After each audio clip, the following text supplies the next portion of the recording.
So the term that comes to mind in relationship to why mindfulness is so important in terms of working as a team is creating psychological safety.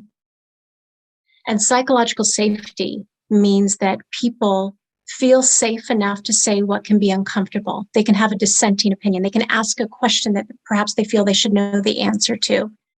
They can contribute in a way where even if they say something that they're like, oh God, I wish I didn't say that, they know that the team holds them in high regard and that there is emotional safety, that there is an openness and a vulnerability so that there is trust. Psychological safety is about trust, but you can only engage a team and move towards psychological safety when there's a level of self-awareness that each participant invests in and develops and possesses.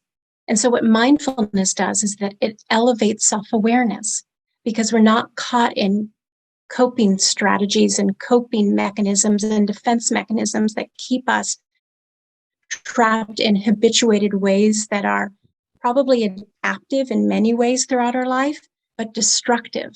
Because if people show up and they don't know who they are, and they are acting in ways that are defending their own ego but harming other people, you're not going to achieve a collective goal when they're looking at their own needs, sometimes primitive, sometimes egoic, sometimes based in fear, and all of those are kind of one and the same.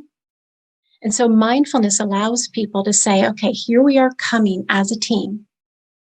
And what we know is the greatest foundation that we need to establish is trust, so that we can create an environment of psychological safety, so that we can speak our truth and collectively move towards an outcome we are hoping to achieve, impact we want to make.